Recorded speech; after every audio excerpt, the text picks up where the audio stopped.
Door-to-door campaign. It's a showdown between Deputy President Kindiki and DCP leader Gachagua as battle for Mbeere North heats up.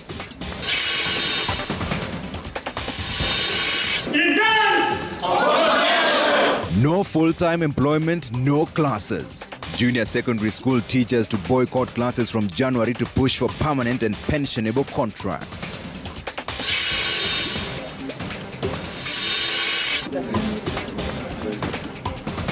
Money loaned, never recovered. Outrage as it emerges that 6 billion shillings credit may never be recovered. 8 good years nimejaribu na sijawahi pata. 8 times and counting. 27-year-old Idris Kiprop's frustrations of another fail in the police recruitment exercise. And later on, Yvonne Okwara will have a sit-down with Dr. Joshua Igara, the Stanbic Bank Regional Chief Executive East Africa, on regional integration and growth and development in the East African region. And also, Emmanuel Ndungu is here with the latest in the sporting world. What's going on, my man? Very good. Good evening to everyone watching at home as well. We have plenty to get into, as always, in the world of sports today. We have a disappointing performance from the Harambee Stars, to say the least. But we do have success at the the Tokyo Deaf Olympics. So let's have a look for that. Yep, stand by for all that. And so, the explainer begins.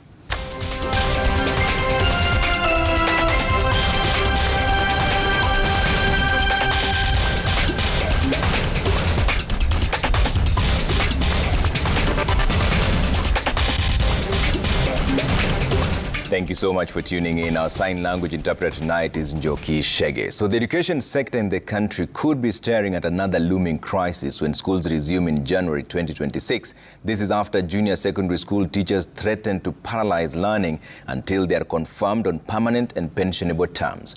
20,000 JSS intern teachers who were employed on a one-year contract in January have criticized President William Ruto's directive to promote them after 2 years of service. The group has also complained of poor pay affecting their service delivery. Gatete Njoroge has the details. From Laikipia, Kiambu to Nairobi, junior secondary school intern teachers came all out to agitate for their confirmation. They are resolved to take to the streets and paralyze learning in January to push for a permanent and pensionable contract. We are not going back to class. We want confirmation, and the confirmation should be now. It should not be delayed anymore. And we've sent a message in the whole Republic of Kenya, all the 20,000 intern teachers, there will be no science next year. Sisi mkataba ambao tulipewa ulikuwa miezi 12 na hiyo ingine hatujui. We are saying this. We are not renewing the contract. We want to be confirmed into permanent and pensionable basis. With the government planning to recruit 24,000 new teachers by January 2026 to hit the 100,000 mark, JSS intern teachers claim favoritism in the process of confirming intern teachers, as some in the previous cohort were employed after working as intern teachers for 1 year. Kama wataajiri walimu wengine, we will have 40,000 interns, and we are not going to stand and await that. Kwa hivyo sisi tunasema walimu waajiriwe. They are the pioneers of STEM, and STEM is a strong backbone in our education system. Another concern is the salary of 17,000 shillings per month, which they say is too little to cater for their needs. They want this reviewed in view of the high cost of living. Shilingi 17,000. Mimi mahali naishi nyumba ambayo inaweza kumudu kuishi vizuri ni 7,000. 17,000 ukilipa 7 umebakia na 10. Mwezi mzima ni aje utaishi na 10,000 kweli? Pale Laikipia North kuna shida mingi sana. Hakuna barabara mzuri. We walk in a bad roads. So na pia hakuna the basics needs. Kama maji pia tuna struggle sana mambo na maji, na maji ni ya chumvi juu iko kwa boreholes. Pia security si tight. There is a difference between cheap labor and the intern program that we know. Hii maneno ya intern kwa sisi, it is like you are having cheap labor. During his tour of Ukambani region last week, President William Ruto insisted that government will only employ the teachers on permanent basis after serving for 2 years. assurance ya every intern ni kwamba ikimalizika miaka miwili hakuna negotiation, unakuwa permanent and pensionable. So I want you to give assurance to every intern ya kwamba 2 years ikiisha hakuna kuulizana. The intern teachers have planned a major demonstration in Nairobi on Thursday to push government to employ them on permanent and pensionable terms before the recruitment of other intern teachers. Gatete Njoroge, Citizen TV, Nairobi. So season after season, 27-year-old Idris Kiprop has shown up determined, optimistic and fully prepared for police recruitment in Baringo. He has turned up 8 times, unrelenting in his pursuit, and has been turned away 8 times. Each time, the answer has been the same: no. The reason has been similar: height. One Monday on the 17th of November 2025, during the police recruitment exercise in Baringo, his frustration at the missed opportunities could no longer be contained, and he spoke up against what he perceives as being denied an opportunity to take up a career he really wants to. Citizen TV's Ben Kirui caught up with him at home. He went back home dejected, disappointment written clearly across his face.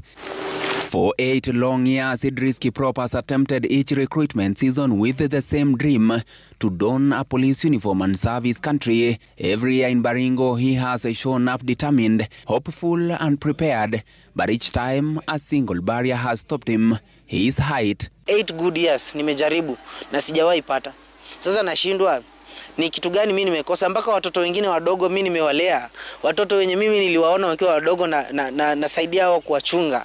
Hao wanakuja wananishinda, wanachukua jeshi, wanaenda, wengine wanachukua polisi, wanaenda, na mimi niko tu hapa. On Monday morning in Baringo Central, Idris once again joined dozens of other hopefuls on the recruitment grounds as candidates went through physical checks, endurance tests and document verification. For him, the outcome felt painfully familiar. Watu wangapi wako na height kama mimi? Kama mnataka kunitoa kazi, mtoe kila mtu mwenye ako kwa hiyo idara na ako mfupi kama mimi. Nikaenda kujaribu KDF. With only 1 year left before he hits the upper age limit for police recruitment, this was not just another attempt. It was a race against time. He had even attended the National Youth Service NYS, believing the training would strengthen his chances.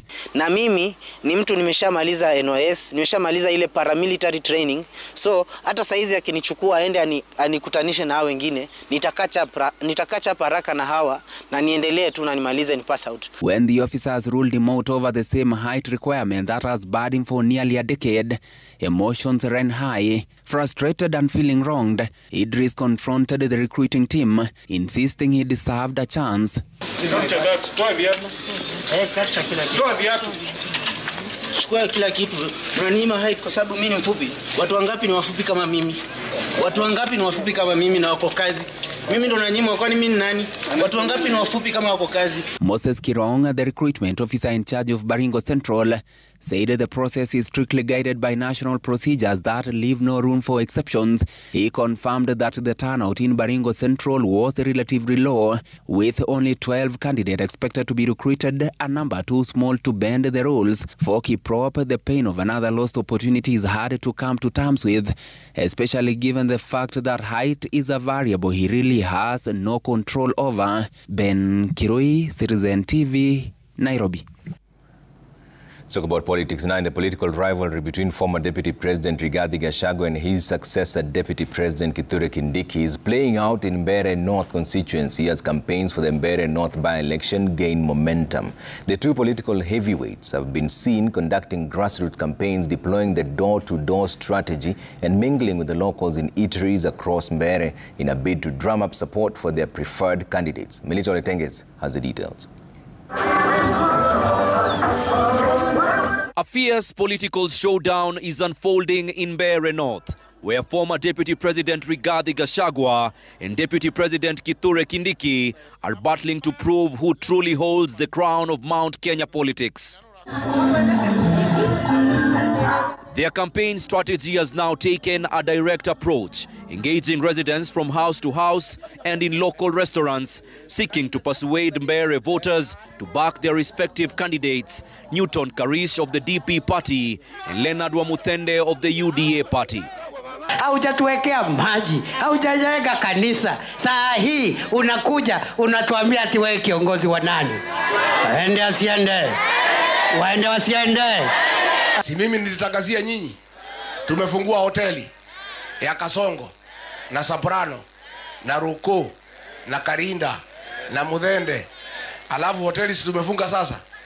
Sasa tulisema ndovu hawezi zikwa na nini? Na pembe. Both camps are pointing fingers over alleged plans to incite violence during the by-election and have urged the IEBC to guarantee a free and fair election. Huo mpango mko nao wa kuleta maaskari 5 kwa kila kituo cha kupigia kura, ati wamevaa maguo ya raia na watahadharisha. Wanakuja na matusi hapa, kutusi viongozi wa hapa Embu na Mbeere hapa. Wanakuja hapa kupiga wananchi, hatutakubali. And even as the government appears to intensify development initiatives in Mbeere and roll out heavy campaign machinery, Gachagua says this will not shake the opposition's influence. Sasa pesa ya Kasongo watu wamekula, Kasongo amenyolewa. Kasongo anyolewa sinyolewe. Kasongo anyolewa sinyolewe. Lakini sasa tumefika baada ya kukula pesa ya Kasongo. Hata ile wataleta mchukue. Lakini kura ni ya nani? Niko area, bumper to bumper, face to face, man to man, head to head. Paka tarehe 28 nirudi Nairobi na leo Wamuthende akiwa mbunge wetu. Both the opposition and the government continue to run their campaigns in Mbeere North, often trailing each other as they attempt to reverse gains made by rivals in areas recently visited by the rival camps. Melita Oletenges, Citizen TV. Meanwhile, the opposition brigade, which pitched camp in Magarini constituency today to campaign for its DCP candidate Stanley Kenga, is now claiming that the government is planning to rig the upcoming by-elections. This comes as the ODM party and the Pamoja African Alliance joined forces to campaign for the ODM candidate Harrison Kombe, promising to retain the seat they lost after court ruling. Emmanuel To has more. The November 27th by-election campaign has hit fever pitch in Magarini constituency, Kilifi County, with the ODM party storming the constituency in a vote-hunting mission for its candidate Harrison Garama Kombe, with the Senate Speaker Amason Kingi and Kilifi Governor Gideon Mungaro leading the charge to woo support. Kila ninaposimamishwa, kila ninapotolewa bungeni, miradi yangu niliyoanzisha yote husimama. Hivyo tunasema kura hapa Mambrui ni ya nani? Kura hapa ni ya nani? Na sisi tumeshirikiana. Sisi tulikaa mkutano na rais na huyu spika anajua na mambo yote tukakubaliana. Tutafanya vipi tarehe 27 kuhakikisha kwamba zile changamoto ambao wananchi wamezungumza hapa zimepata suluhisho? Na tutafanya vipi ile miradi ambao Garama ameacha itakamilishwa baada ya tarehe 27? The broad-based leaders expressing confidence of retaining the seat, which they lost after a fierce court battle that ended with a decision against them last year. This comes as the opposition brigade also invaded the constituency, rallying support for the DCP candidate Stanley Karisa Kenga as the deadline for the campaigns draw near. The united opposition leaders, captained by the Wiper Party leader Kalonzo Musyoka, alleging a plot to steal the votes in the upcoming by-elections. Mchunge kura zenu. Hawa watu wamesema wataiba kura. Uchaguzi wenu mdogo, mbunge wenu hajakufa. Hakuna mtu amefutwa kazi, ni sababu kulikuwa na wizi hapa Magarini. Kweli si kweli? Ati wanasema nini? Ati muda ni mfupi. Wanasema wasemi kwamba muda ni mfupi ndio tuteseke jameni. Ikiwa ni kuajiri vijana waende kwa huduma kwa mfano ya polisi ambayo inaendelea. Mtashangaa hapa Magarini pengine moja, pengine wawili na wengine wanachukuliwa huko Ikulu direct. The leaders saying they will use the by-election to build a storm, which they hope will sweep President William Ruto out of office in 2027. Emmanuel Tor, Citizen TV. Now, away from politics, members of the National Assembly Special Funds Accounts Committee have raised concern over possible loss of over 6 billion shillings Hustler Fund money, which they say has not been repaid by the borrowers. Speaking during a meeting with the Chief Executive Officer of the fund, Henry Tanui, the MPs have called for a probe into the funds. The CEO, however, dismissed the claims of any loss of funds. So up to now, we don't know whether money is lost, we don't know whether money has been stolen, but we just know we need to audit to know, is the money there, is it safe? So these documents will help us make a ruling whether Hustler Fund is competent or incompetent in its functions. The CEO has confirmed they have already received 14 billion from Treasury, from Exchequer, and only 1.4 is revolving. You can mathematically say over 12 billion is already borrowed. Is not money stolen. So money lost is what is stolen, according to my understanding. But the money is borrowed, it is in people's hands, and some of these are your consequences. What I've done so far is I'm putting up a collection strategy. Now, beyond the borders, two ranking American senators have called out the Tanzanian government over its heavy-handed response to post-election protests, which led to unprecedented level of violence. The senators, who belong to the influential Foreign Relations Committee, say that President Samia Suluhu Hassan has lost an opportunity to reform Tanzania, calling the elections less than credible. Ayub Abdikadir reports on how the polls have tarnished Tanzania's once revered reputation. John Shaheen and Jim Risch, the chairperson of the committee, stated in their joint statement that the Tanzanian elections were marred by state-sponsored political repression, targeted abductions and manipulation. An election the two American senators said was well decided before October 29. President Suluhu's government, the two senators said, clamped down on protesters, leading to the death of hundreds, abduction and imprisonment of many, among them the main opposition party, Chadema's leader Tundu Lissu, who is on trial for treason. According to the senators, Tanzania's ruling Chama cha Mapinduzi, Africa's longest ruling Liberation Party, has taken repressive and authoritarian turn, which they say possesses a regional threat, calling for reassessment of Washington's relations with Tanzania over the country's deepening democratic credentials. The ire by the American senators comes against the backdrop of the president naming her daughter as an assistant minister. Mimi Wanu Hafidh Amir naapa kwamba nitakuwa mwaminifu kwa Mimi Mohamed Omar Mchengerwa and her son-in-law a minister, leading to intense criticism, however remaining unapologetic about events in the aftermath of the elections. Rasilimali zetu ni chache. Kama mnavyojua, mara nyingi tunategemea kupata kutoka nje, mikopo kutoka kwa taasisi mbalimbali za kimataifa, mabenki ya kimataifa, lakini yaliyotokea nchini kwetu yametutia doa kidogo. Kwa hiyo huenda yakatupunguzia sifa ya kupata hiyo mikopo kwa urahisi kama tulivyopata muhula wa kwanza wa awamu hii. Muhula wa kwanza wa awamu hii tulikuwa tunapata sana kwa sifa zetu, kwa msimamo wetu, kwa kazi tunavyofanya. Despite projecting herself a conciliatory internationalist in the aftermath of the polls, her administration faces countless legitimacy questions, her disappointingly paltry scorecard remaining under sharp international focus. Ayub Abdikadir, Citizen TV. Now back home, suspects linked to a string of high-end estate robberies across Nairobi and its outskirts will spend more days in police custody. The 6 suspects who were arrested after they broke into a house in Nairobi's South B will face burglary charges. Still on the corridors of justice, a woman has been arraigned for allegedly spreading defamatory information against another woman via WhatsApp. Ode Francis has more. 6 individuals suspected to be behind a series of targeted burglaries in Nairobi's affluent neighborhoods appeared before the Makadara law courts to face justice.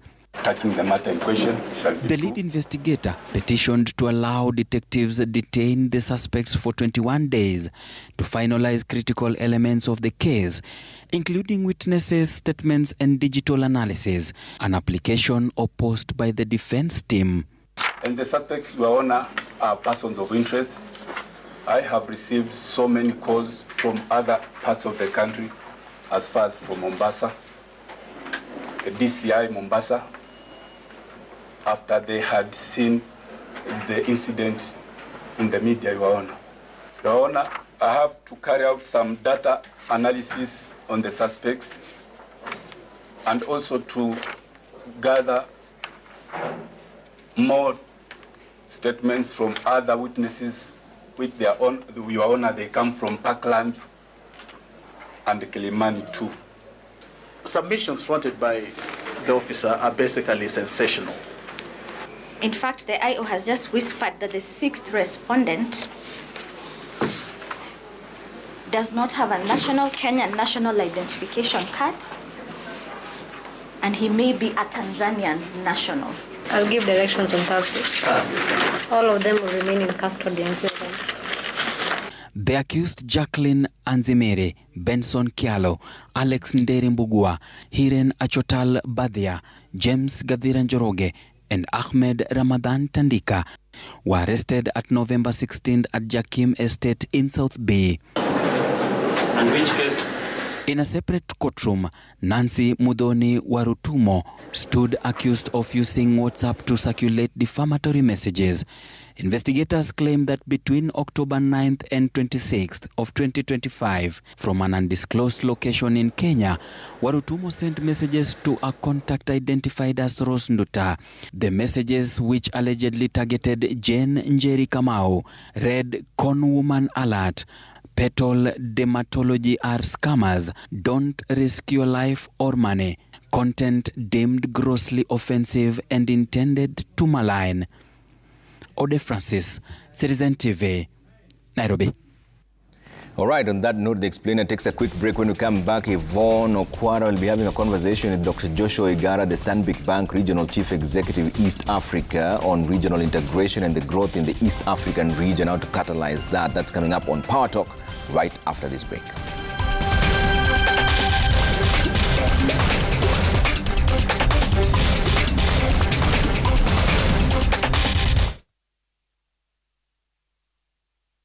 Your wealth deserves world-class benefits. Use your Standard Chartered Visa cards to book Qatar Airways flights, Qatar holidays, or student club travel and enjoy collective offers of up to 32% on Qatar Airways. Now's your time for wealth.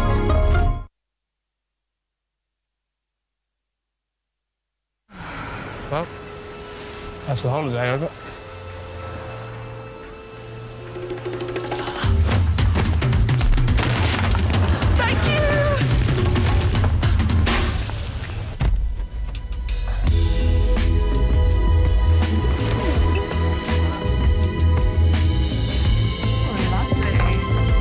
When you fly Emirates, your holiday isn't over until your flight is over.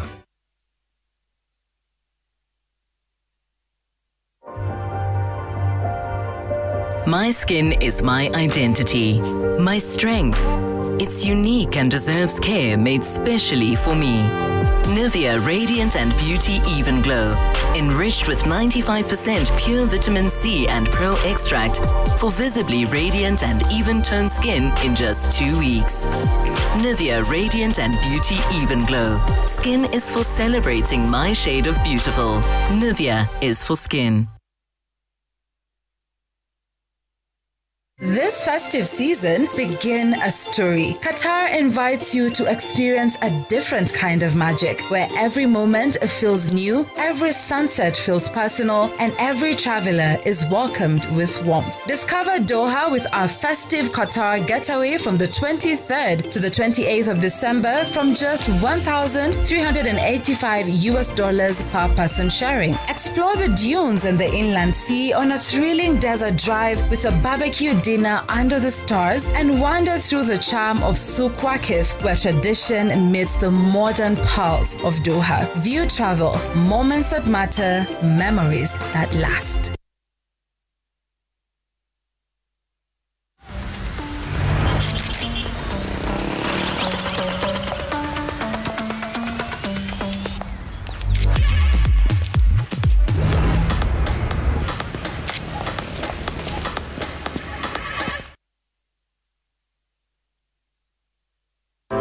Sometimes I need a fragrance to keep me calm, stays fresh in the heat and feels elegant into the night, lasting longer than expensive perfumes. New Downy, lavender calm, sunrise fresh and sweet elegance, freshness that inspires confidence.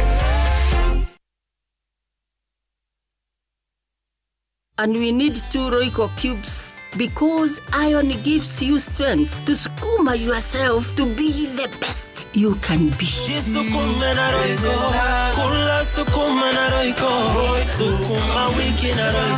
Try the new Royco Chili Cube for the perfect heat.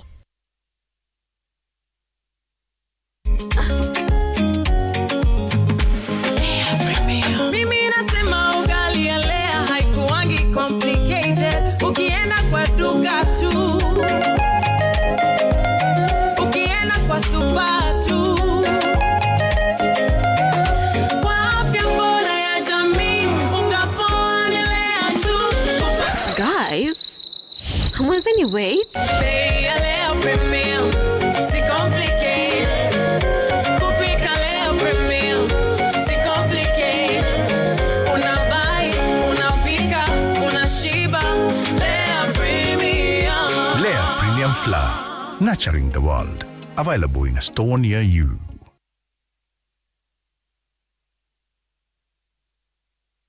My flavor fruity, my flavor slaps. Mirinda, flavor so good it slaps. Enjoy the flavorlicious, refreshing taste of Mirinda Green Apple. Mirinda, flavor so good it slaps.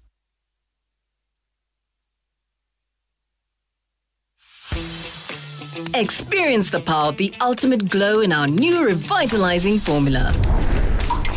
With 3 times more oil-infused serum, Vaseline Lotions penetrates and restores your skin's natural moisture from within while boosting your natural glow on the outside. No need to add extra oils or glycerin. Feel the difference. See the power of the ultimate glow. New Vaseline Lotions.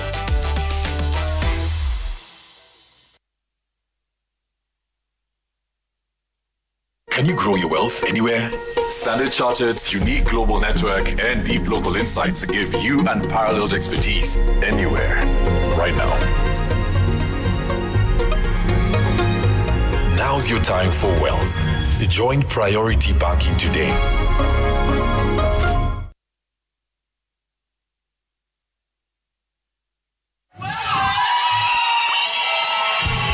Join our General Overseer, Bishop Dr. Mark Karioki, and all apostolic bishops for a grand celebration like no other. From 2nd to 5th December at the ASK Grounds, Nairobi, experience 4 days of power-packed ministry with Bishop Tudor Bismarck, Bishop Joe Imakando, Dr. David Ireland, as we thank God for 55 glorious years.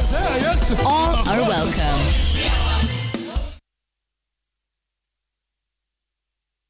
Taki premium, nataka premium original. Hata hii premium iko sawa. Nataka premium original ya Kavagara. Mbona hata mimi anani confuse? Nilitaka premium original na ni ya Kavagara. Shushu sichukue ingine kama si ya Kavagara. Aha, hivyo ndivyo kinaumana ukikosa original premium. Nilitaka premium original na ni ya Kavagara. Kama huna premium original nirudishie pesa yangu. Waumbiria wajue. Premium original ni hii ya Kavagara na ngano ndio hii. Raha Premium Kavagara, kwa raha ya familia.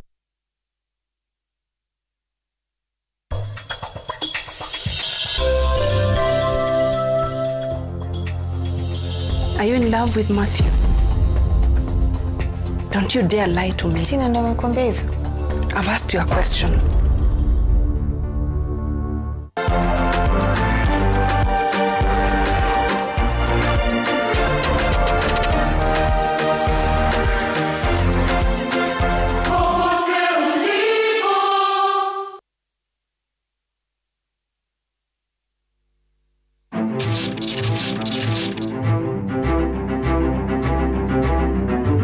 Welcome to this week's edition of Power Talk. Now, we're talking regional integration and the state of that. No better person to speak with than Standard Bank Group's East Africa Regional Chief Executive, Dr. Joshua Oigara, as we take a look at where the East African region stands and where the opportunities and challenges are. Always nice to speak to you on Power Talk. Thank you very much for being with us. Glad to host you and quite excited. Great. Let's talk about the state of the region, where we stand as we close the year 2025. So quite exciting too. And first, I'm quite happy to come back and run the East Africa region for Standard Bank. It's something I did many years ago in another bank. So quite exciting. But three things define the future moment of the continent. And you know, when you think about Africa, sometimes we don't always reflect how strong we are. Just some data points. The East Africa region's population is higher than the European Union. We are now crossing over the 500 million mark. European Union is 450. The US population is 325. So just to give you the size of the capacity of the people we have, growth has been solid. Obviously, we have many shocks. There's debt distress, there's high inflation and what you've seen, but growth was 4.8% Yvonne last year. This year we project to be 5.9%, and next year we expect to be 6.7%. That is the highest growth anywhere else on the continent and globally. So 5 of the fastest growing economies in the continent happen to be in the region. Yeah. So that's quite exciting. And what's driving that? Infrastructure, and for real, bigger infrastructure. So you have to think a little bit about, is it your roads, your ports, your airports, your telecommunication networks, your power supply? Correct? That's really important. Your hospitals. Yeah. Number 2 is going to be, for sure, what are you going to do with your trade patterns and trade corridors, what you're exporting and importing. And then finally, you're going to have a lot of technology advancement and innovation, the gig economy here. And I'd rather say that we're seeing much more mineral resources coming up, right, especially in Uganda and Tanzania. Yeah, and we will talk a little bit about some of those drivers, infrastructure being one of them.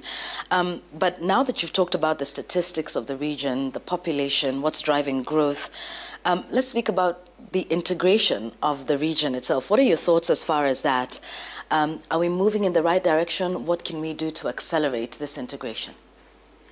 So, you know, Yvonne, I would say I am potentially a long-term optimist. You cannot function long-term here if you're not an optimist, especially in the African markets. And I was privileged a few days ago to visit the African Museum in Central Europe, 1920.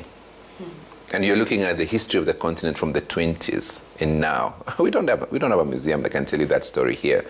But I would say that there may be 2 reasons for us from what we can be able to build. Our teams tend to be pessimistic. And we see that a lot in Kenya. Yeah, we have vocal, highly vocal. Actually, our level of decibels in terms of the level of voice we make is highest on the continent. But there's work going on. The DRC is doing massive energy work, massive mineral work. Uganda has got fantastic work going on today on the oil discovery and the pipeline, which is almost complete. It's 1,800 kilometers pipeline. There's new work happening in Tanzania, coming up soon on the Tasara Railway between Tanzania and Zambia, and that will transport a lot of resources. So you need to look at, because we are in the epicenter of this transformation as Kenya, you're going to be more optimistic and co-invest in the future of the region. Otherwise, we're going to, and don't forget the airports. If we don't invest in that infrastructure, what you find is we start being left behind. But we are in the epitome of a center of the region, and that is a God-given moment. What we can do is to extract value from it as businesses, as a people, for the future of the next generation. All right. What are some of the things you think can be done? There's tariffs, non-tariff barriers. What are some of the barriers you think that we can sort of eliminate that enables this integration for Kenyans to benefit from what's happening in Tanzania, from those in South Sudan and others to benefit from what's happening in Uganda, for instance, with the railway and the minerals? What are some of the things, the barriers that need to be eliminated for this integration to be a reality? So I give you 2 stories because I spend a lot of time traveling on the region.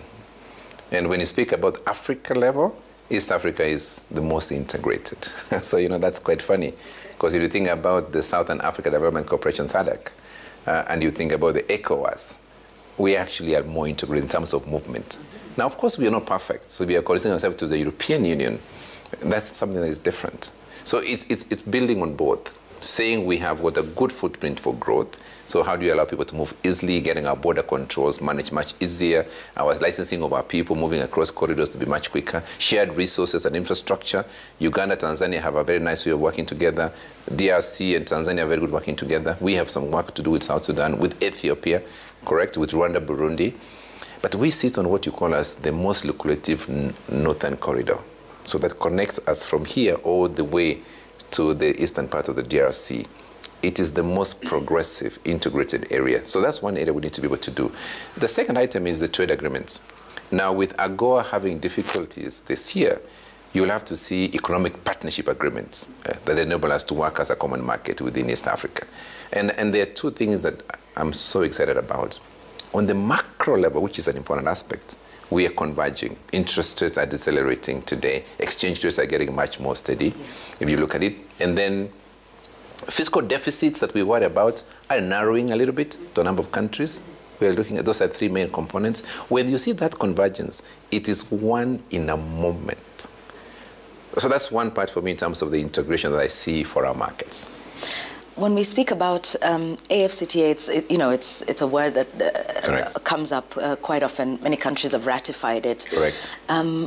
Is that one of the enablers that you see for integration, and perhaps now not just speaking as a region, but as a continent? And Standard Bank Group is, has presence literally all over the African continent. Where do you see the progress of that with Kenya and those in the region in terms of tapping into the opportunities that presents? So when I look at our bank, so we have been an anchor financial institutions for AfCFTA from beginning, from inception, and we spend a lot driving trade corridors within the larger part of the continent. But two things are critical this year. So there's been an economic partnership and a cooperation agreement between SADC and EAC the tripartite, today. Yes. So that tripartite agreement is the first actually in history. So in a way, our differences, in a way, we're willing to work on our strengths, right? That for me will be catalytic because the entire block of the continent now has a partnership agreement. That gives us enough room to exploit the trade corridors under AfCFTA for me. And that you will see, so remember we can now connect to more than 1.3 billion people in our markets. There is friction. And Yvonne, I would say this is a moment where you start with those who are most willing. So the challenge about building for perfection is a journey of continuous progress. The challenges we face as leaders of the continent, we want everything to be delivered as an A-star tomorrow. Yes. And we are waiting for that moment. Right. Even the European Union is not in that moment. True.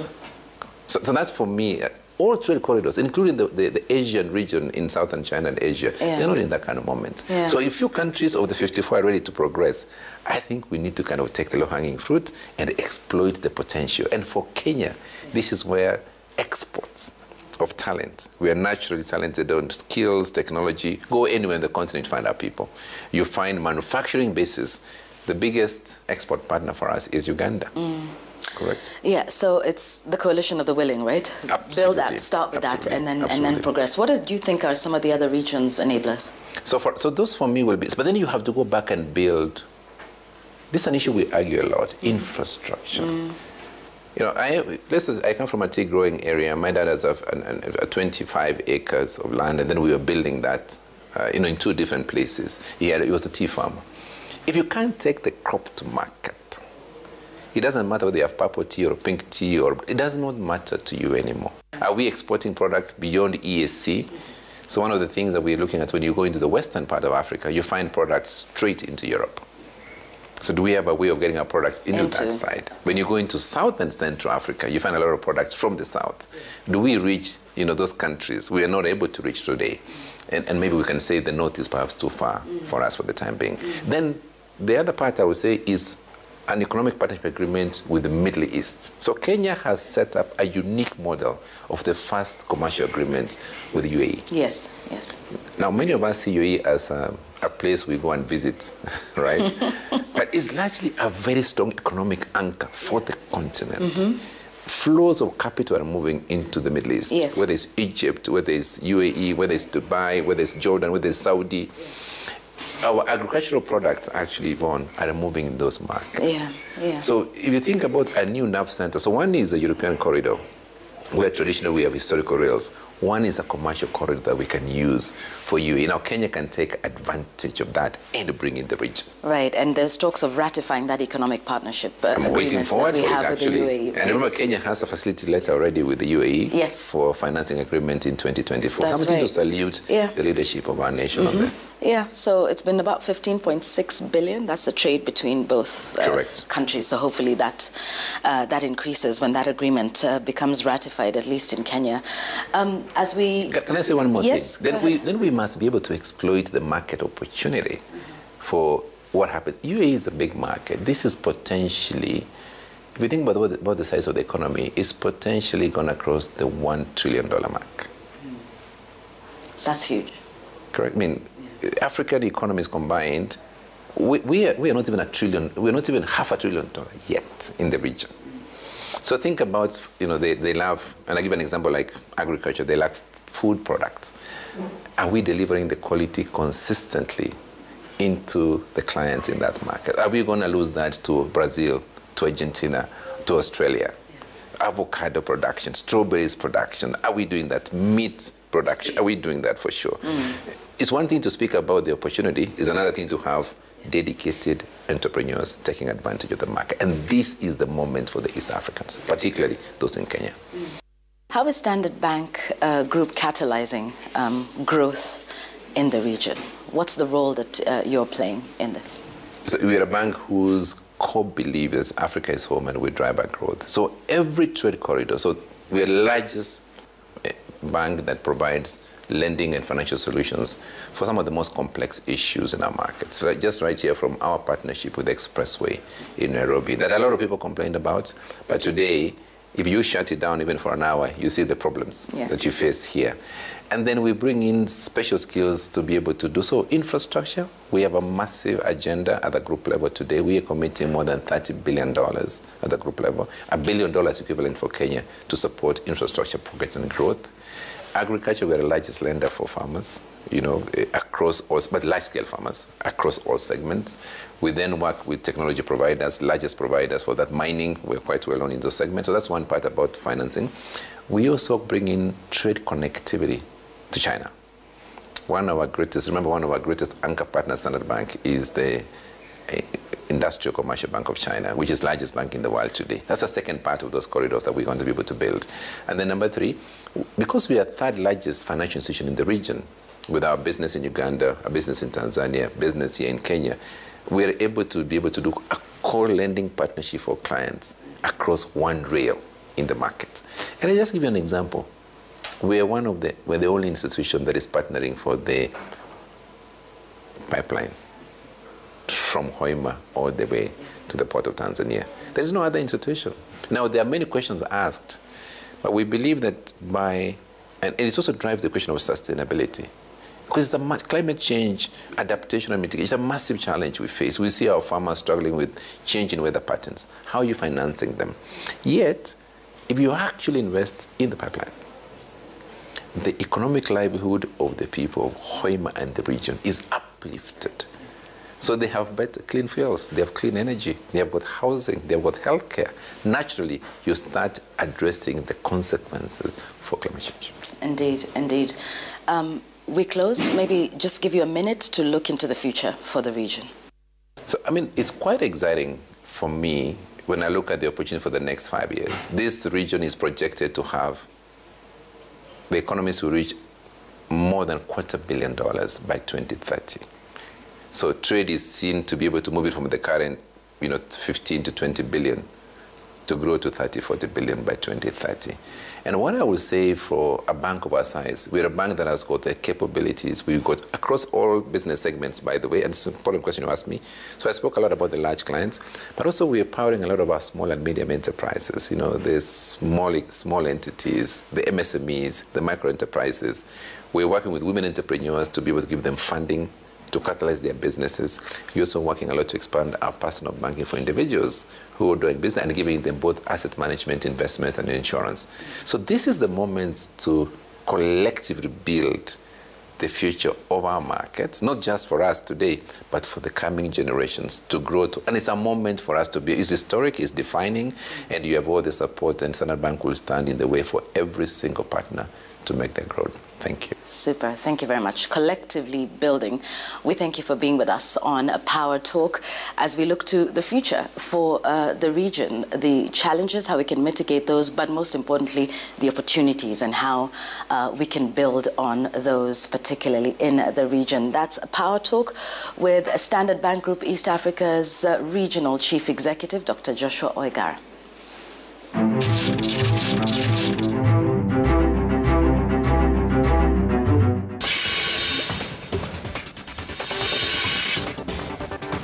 Align with sustainable business standards or risk losing the EU market, Kenyan farms told.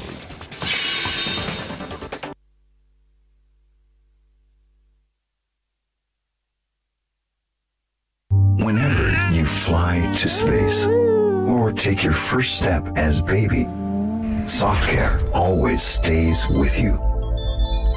New SoftCare Space Series is rooted from space technology. Keeps you dry and comfortable for 12 hours long. Offers you the most effective protection during your space journey. SoftCare. Protect your leap. Why do 7 out of 10 kids have cavities, sir? Because whatever the toothpaste has for cavity protection, isn't enough. Double Herbal contains clove. My mother says it contains eugenol, which is 100% effective in cavity protection. Where there's clove, there's no cavity. Get your value pack today.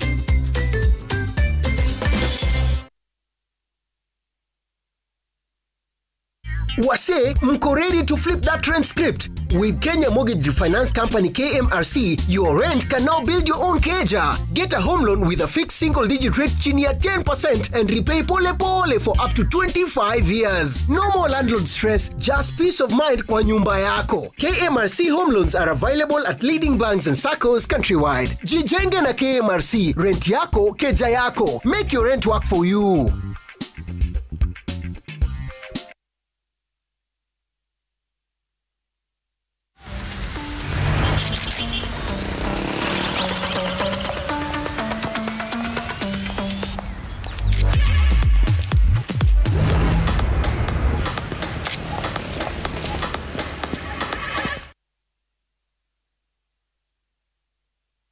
Tired of late rides and shady charges? Itisha Wigo. Na Wigo, you get more than just a ride. Unapata on-time pickups, gari safi na fresh every time. Ride V-Smart, ride V-Safe, na Wigo. Download the app now, ama SMS Wigo to 2045. Wigo, your trusted ride.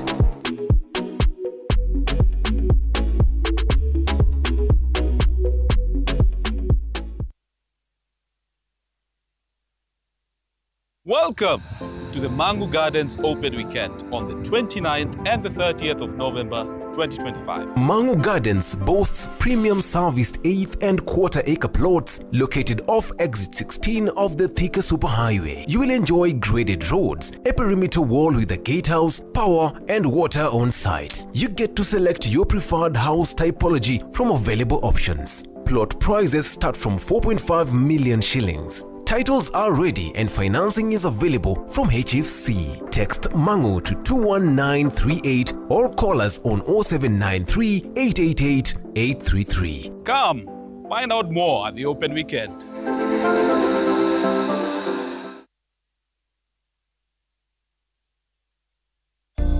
To soothe irritated and dry skin, Vaseline's healing power is able to penetrate beneath the surface of the skin. This is because Vaseline is made with unique blends of waxes and oils that melt into the spaces between skin cells. This promotes natural moisture regulation to deliver effective skin protection against dryness. Use Vaseline because it is the first step to maintaining natural, healthy-looking skin.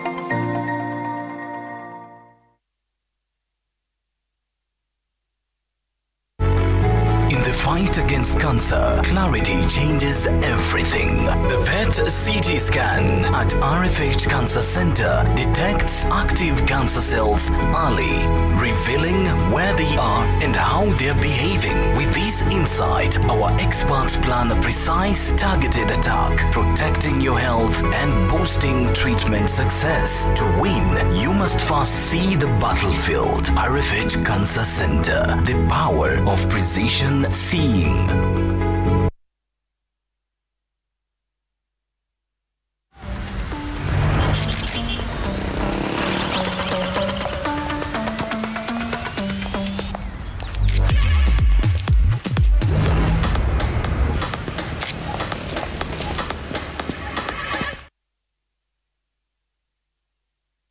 I'm not just a dreamer, I'm your thank you from the future. Mimi kesho yangu, amenijenga pamoja.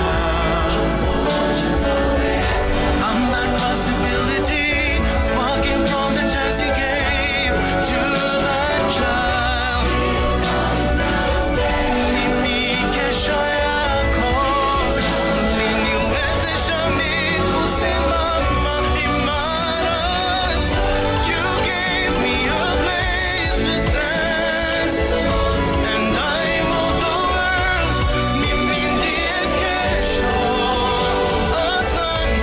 Join us by nominating a school that needs an upgrade.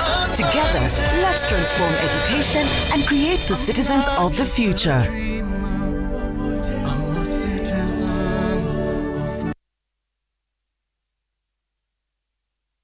Dad, tap on Jumia app, order what you want, add to cart. Punguza bei, weka simu ya 15,000. Confirm. Plus, tunaweza rudisha within 7 days. Kumbe ni rahisi hivyo. Ai, ni Jumia bro. Wow. Download Jumia app today. Citizen Duka, the home of discount. It's big, it's better, it's the November price crush only on Citizen Duka. Usipate stress ya shopping this November. Citizen Duka itakupanga. Fanya shopping yako hii November kupitia Citizen Duka ndio uweze ku-experience our November price crush on different items of your choice. Every shilling saved counts only on Citizen Duka, your home of discounts. Citizen Duka, the home of discount.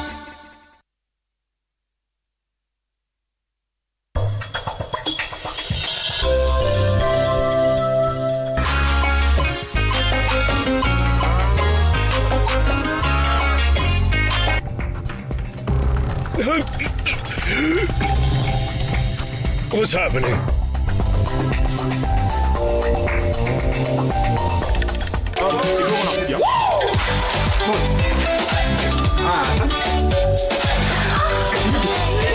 Welcome Naivas Kikwetu to your home this year. Tunasherehekea customers wetu Kikwetu kila siku.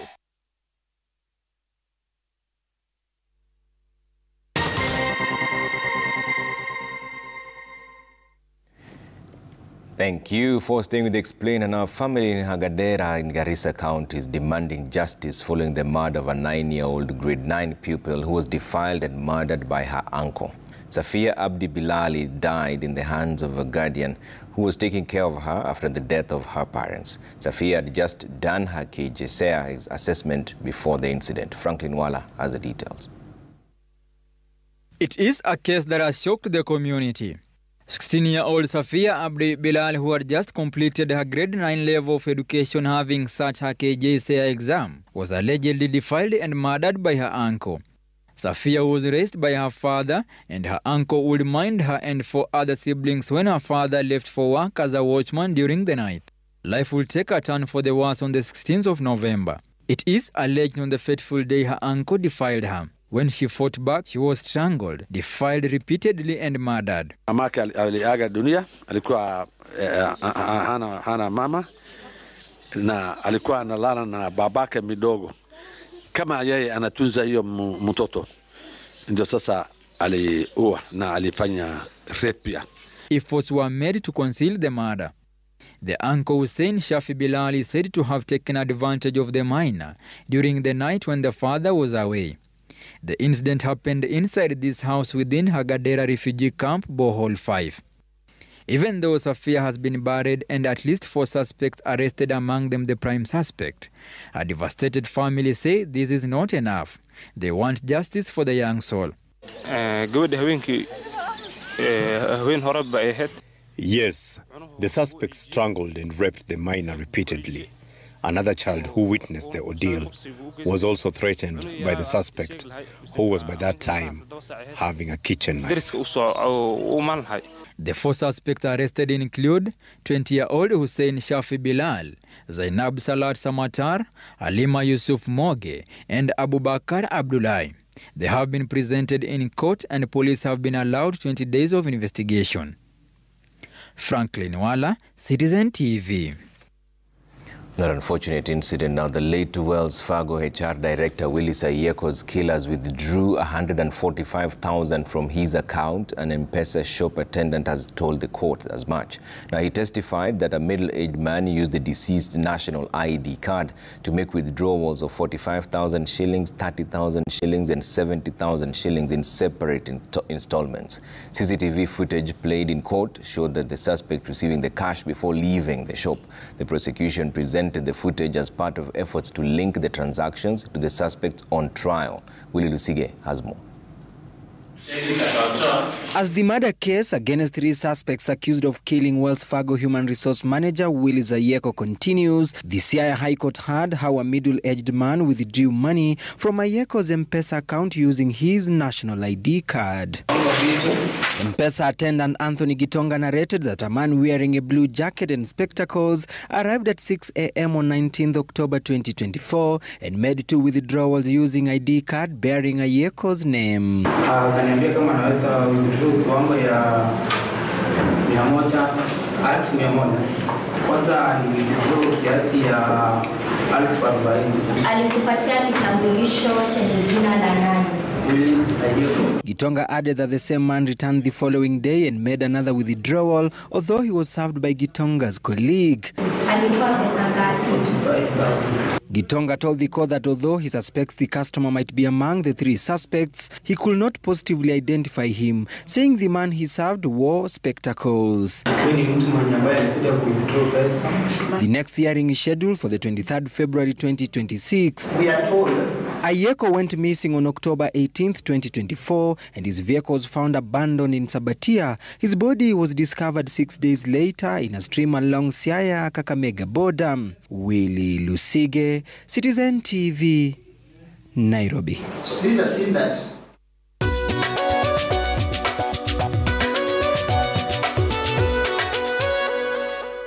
Time now for some business news. In Kenya, farms seeking to tap into the European market have been urged to familiarize with the changing sustainability requirements in the market or risk losing out. Speaking to business owners, Dirk Hoffman from the Danish Institute for Human Rights noted that although most Kenyan companies align with international labor standards, they have not done enough to share their processes, attracting more scrutiny on their products. An issue, he says, should be given more visibility. Jimmy Bogo has more. So there's a lot of investment going into The European market accounts for over $6 billion worth of Kenya's exports annually, translating to over 778.5 billion shillings into the Kenyan economy. This, however, is now at risk if Kenyan companies fail to align with the changing sustainability regulation in the EU market. According to experts, although Kenya has secured favorable trade deals in the European market, some exporters are struggling to keep up with the latest requirements. Sustainability is equals to competitiveness. 7 in 10 European consumers now prefer ethically sourced products. Kenyan exporters must align with global sustainability standards to retain and grow market access. There's a lot of work to be done by business networks, by the government, to demystify a little bit what this actually means, because a lot of it is not rocket science. So we are using usually the term human rights due diligence, so companies should be aware of what issues they could be impacting with their business or with their business partners. And then they should take steps to address these risks and, most importantly, communicate about it. I think a lot of Kenyan companies are already doing many good things, but they're not talking about it. The government, on its part, has reaffirmed its commitment to helping Kenyan exporters navigate the rapidly evolving global regulatory landscape. We are supporting MSMEs to 1. Adopt ethical and environmental responsible production standards. 2. Access green finance and sustainability certification. 3. Enhance compliance with international market requirements. 4. Connect with responsible buyers in both domestic and global markets. With Kenya exporting agriculture products worth over 190 billion shillings annually to the European Union market, predominantly in coffee, tea and horticulture, new developments such as the EU Green Deal and corporate sustainability are likely to have huge impact, with investors now being urged to embrace responsible, ethical and sustainable business for posterity.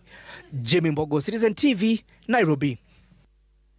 Now, the Kenya National Bureau of Statistics, KNBS, has launched a 2-day conference to commemorate African Statistics Day. The theme is centered on utilizing data effectively for national economic planning. KNBS says that the goal is to modernize the country's data infrastructure and integrate artificial intelligence into its economic forecasting models.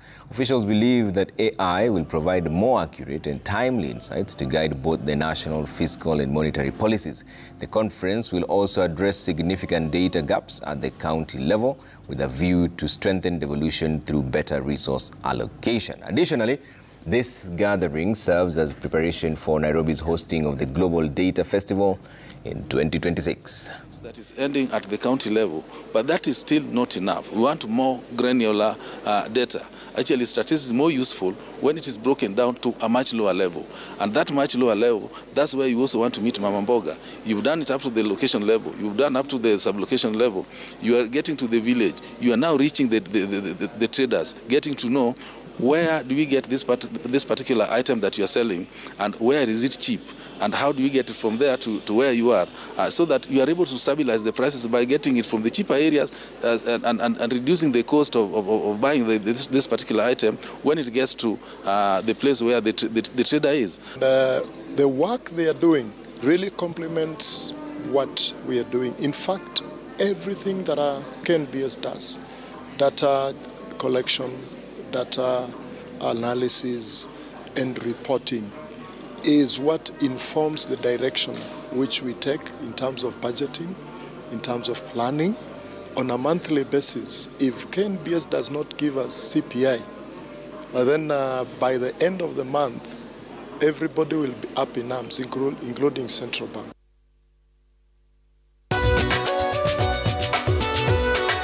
Business News, brought to you by Emirates. The best holiday ever's finally over. Thank you! When you fly Emirates, your holiday isn't over until your flight is over. All right, that does it for the business news. Coming up next is some sporting action. Emmanuel Ndungu is here. Emmanuel Ndungu, bad day in the office for Harambee Stars, 8-0. Yeah, shocking defeat for the Harambee Stars, dismantled from start to finish in every department. We'll have more information on that, but we do have an impressive performance from Thunder in the world of basketball. So we have that and more coming up after the break.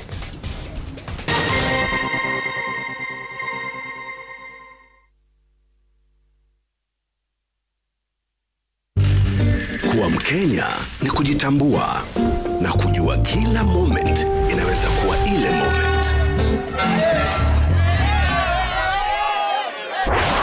Pali stranger, uko rafiki.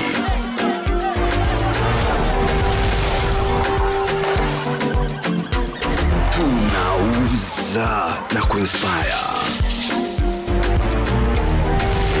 Tuko connected kutoka mashinani hadi kwa streets. Na tukitokea, tunatokea wote. Na kama tumefika hapa, bali tunaenda ni mbali zaidi. Hapa hatungoji, tunasonga nayo. Na kesho, kama leo, tutakuwa pamoja. popote ulipo. Safaricom.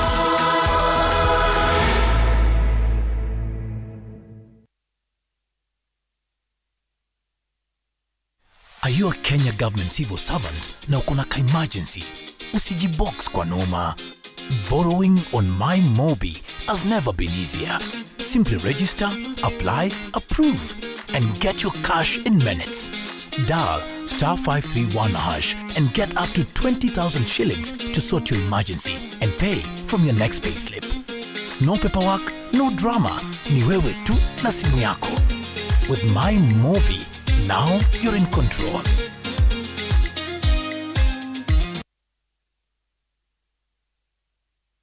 Royal Mabati Factory Limited has early Christmas discounts. Corrugated and box profile at $396 per meter, brick tile at $456, and Roman tile at $500. Relax at home and enjoy free delivery countrywide. Call us on 0722 638383 or order now at www.royalmabati.com.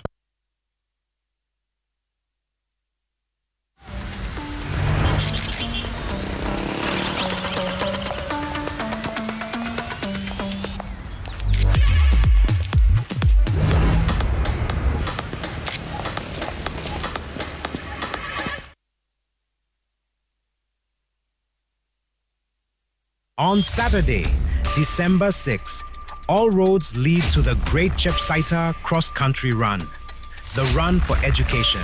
This isn't just a race, it's a celebration of endurance, community, and opportunity.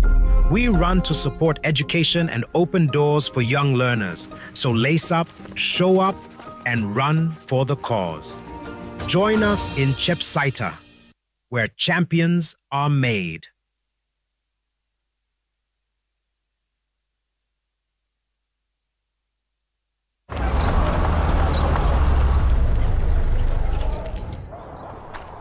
Baadaye auntie. Mkuu, umetufikisha home poa. Asante. Pia wewe pata kakitu ikufikishe home.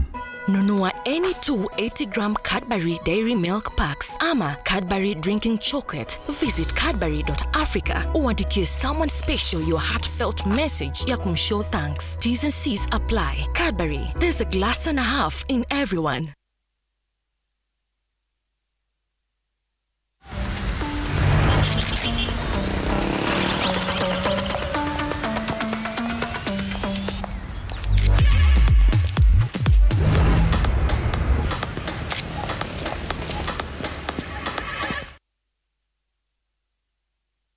Welcome to Boma Mabati Factory, the winners of 2025 roofing solutions. All our products come with warranty and are kept certified. Be part of our many satisfied customers by visiting us to enjoy great discounts. Boma Mabati Factory, Mabati Poa, near Boma. Leo ni siku kuu ya kucherekea mtoto. Nimepata the right time. We, zime yo Bluetooth. Baba, asanti kwa sababu ya huyu mtoto. Tukishiba mtoto akuwe wakili. Yeah. Na wewe shetani na kumwagia sabuni kwa simiti teleza. Teleza. Sema nakataa. Nakataa. Semeni risu. Risu. Unga nambari 1 ni Farisi Premium. Unga safi, bei safi, mali safi. Farisi Premium. Wow. Farisi iko tu. Wow.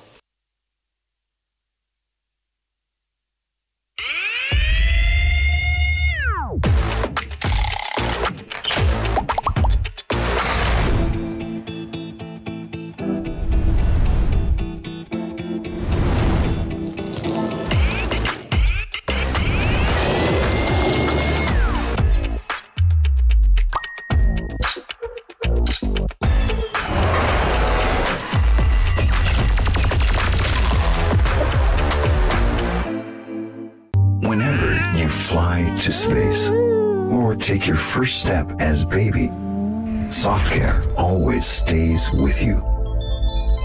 New SoftCare Space Series is rooted from space technology. Keeps you dry and comfortable for 12 hours long. Offers you the most effective protection during your space journey. SoftCare. Protect your leap.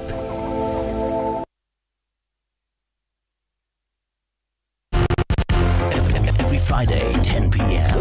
Unajua ni kudunda kudojo. Piga statue. Salam kwa.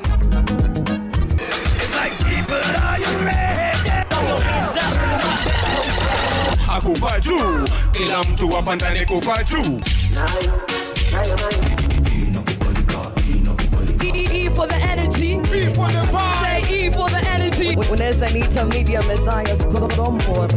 Coast Africa's mega hype man, good man. 10 over 10 every Friday from 10 p.m.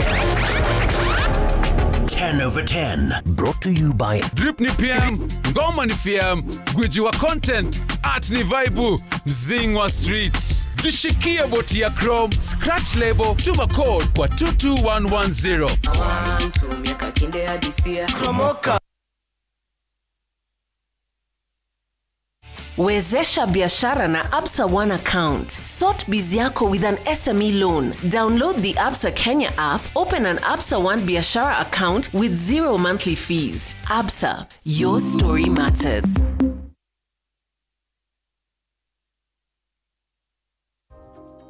You think all paracetamol is the same? Panadol Advance, with its unique Optizorb technology, releases medicine 5 times faster than standard paracetamol, making it ready to work in 5 minutes. Try Panadol Advance for fast and effective relief from pain and fever. Fast relief at only 15 shillings per pair.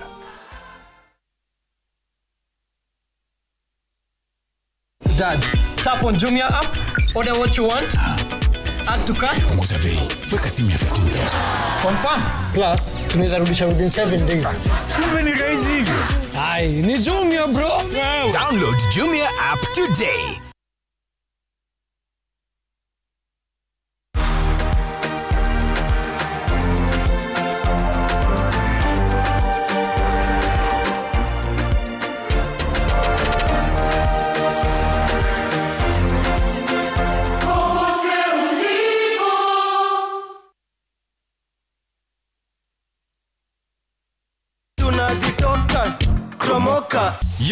Yo, Wazimbiti! Chrome ina hit miaka kinde, yani 10 years ya kukromoka, na wanadai kuchachisha na millionaires ashu. Unashika Chrome yako, unajua ni time ya kukromoka na kushinda mita moja. Nani leo tunashangilia? We're talking over 34 million worth of prizes, 10 millionaires, na bado tumeshika gear 5. Wacha ni washow mna kromoka kivipi. Scratch label, tuma code kwa 22110, win prizes daily, weekly, monthly, na kustanda chance ya kushinda mita moja. Jishikia boti ya vibe yako.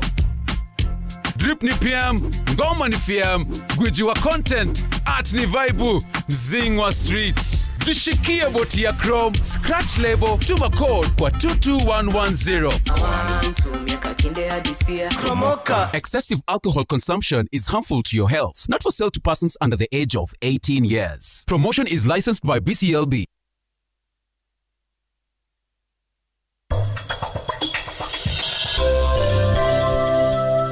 There are witnesses who are willing to go on record to say that you've hit a woman. How do you plan to take care of that mess? I'll be set free because I know for a fact that I'm innocent. You're going up against powerful people. I know for a fact that Valeria didn't hurt you. Look, I have a good reason for doing what I did. Which is? If you really want to save Valeria, then the only thing you need to do is to leave her. She clearly said all of that just to hurt you. I know, but I'm not an idiot. It's true, but who says he can't change, right? Oh, for goodness sake, Mar. Only one thing can see is on DSTV. Buy a DSTV decoder for only 850 Kenya shillings. Dial *423# or use the My DSTV app to get the offer.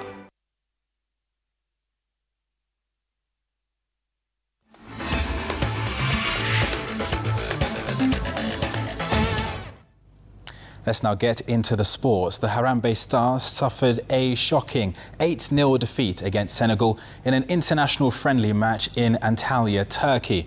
The Stars were outfoxed in every department and offered little to no resistance. We'll have more reactions to this result tomorrow, but possibly back to the drawing board for head coach Benny McCarthy. But let's now move on into some other sports. Team Kenya at the 2025 Deaflympics Championships has increased their medal tally after picking its 4th medal in the athletics track and field events. After taking 1 gold and 2 silver medals on Monday, Kenya's Sarah Kimani finished 3rd for a bronze medal in the women's 10,000-metre final. This was her first event of the championships. She will also compete in the 5,000 metres and the women's marathon.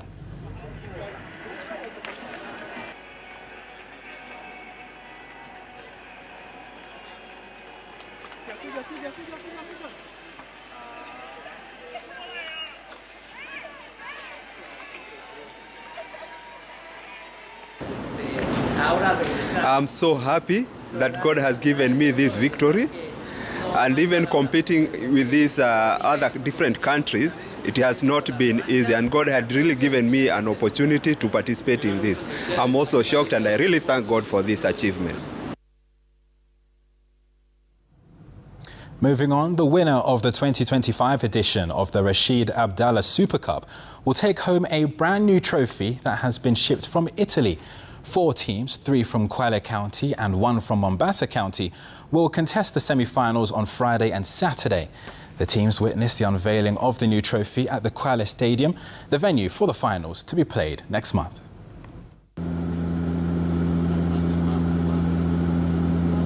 Kwale County is the home of the Rashid Abdallah Super Cup, a tournament that started in Wa with a few teams but has grown to 32 teams. Fans were given a taste of what will be in the final, the trophy being escorted in its own style.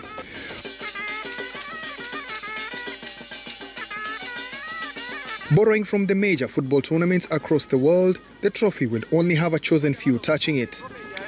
Sheria nafikiri mimi na wewe tumeiona labda pengine katika ligi za daraja la juu, na mimi wanasema saa nyingine wewe ota mtu atakucheka, lakini kuna siku ataona alikuwa anafikiria kitu gani. Kwa tumejaribu kuweka ushindani uwe mkubwa zaidi. The shining trophy was unveiled by tournament founder Rashid Abdallah, with the 4 teams standing an equal chance of winning it for the first time. This will be the trophy to be awarded to the winners until someone wins it 3 times in a row and keeps it for good. Lakini na kuibia siri, kutakuwa na kombe lingine, kwamba timu itapewa ili kombe, wapige picha, washerekee. Kwa sababu ile kombe hawaruhusiwi kwenda nalo mpaka walishinde mara 3, tutakuwa tuna kombe la mbadala ambalo tutakuwa tunawapa, lile ni lao. Matuga constituency in Kwale County has produced 2 teams in the semi-finals, Nasty Milan from Tiwi and Laziam from Kigata. Azam United is from Lungalunga, with Bandari Youth the only team from Mombasa County. At the beginning of the tournament, there were 16 teams from Kwale County and 16 teams from Mombasa County, all divided into 8 groups of 4 teams each. Tunajipanga, manake tunajua Mombasa nzima sisi ndio tutakuwa tunaiwakilisha. So tutajipanga na Mungu akipenda inshallah tutaweza kuwin hiyo game, sababu ndoto yetu ni kucheza finali na kuinua lile kombe. Tujapanga, sisi ni kawaida, sisi tuko calm kwa kila kitu, kwa kila situation. So ni timu nzuri, tuliona walipiga change you 3-2, walifanya comeback. So tutakuwa na preparation fit juu yao, hatutawadharau. Bandari Youth will take on Azam United in the first semi-final on Friday, while Nasty will face Laziam in the second semi-final on Saturday. Both semi-finals will be played at the Wa Stadium. For the second season in a row, Shabiki.com has come in as a main sponsor of the Rashid Abdallah Super Cup. The significance is that for the first time ever, the trophy has been unveiled way before the finals. And for the first time, the winners get their name on this trophy and they will have a replica to keep. All eyes will be on Bandari Youth as well as Nasty Milan, who eliminated defending champions Denmark FC. Mike Okinyi for Citizen TV in Kwale County. Nairobi City Thunder stormed to a 88-62 win over Uganda's Namuwongo Blazers in their opening match of the Road to Bao 2025 Elite 16 Division East match at the Kasarani Indoor Arena. This was one of 3 matches played on the opening day of the competition.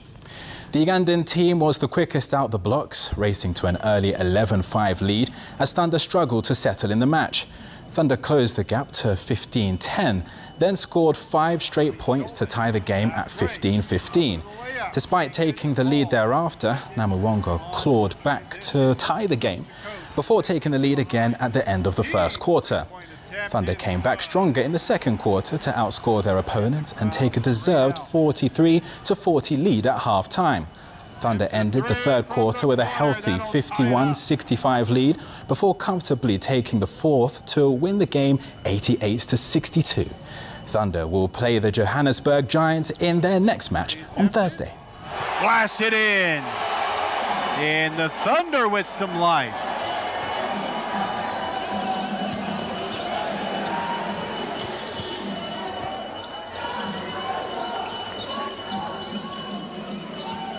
Stops, pops a tray. Good.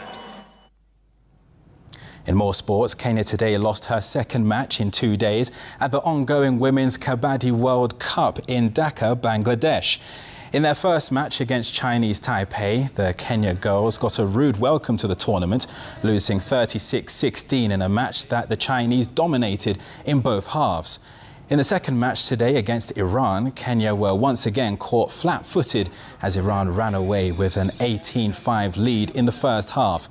The second half wasn't any better either, as Iran again pressed hard to score 24 points against Kenya's 5. Iran won the match 42-10. Shocked thanks to President Bangladesh Kabaddi Federation of Bangladesh. Kenya. Let's see what happens. সময় ফুরিয়ে এসেছে এবং বলতে বলতে অ্যাঙ্কেল পুল একট দেখা যাচ্ছে ইরানের রেড জারা আহমাদি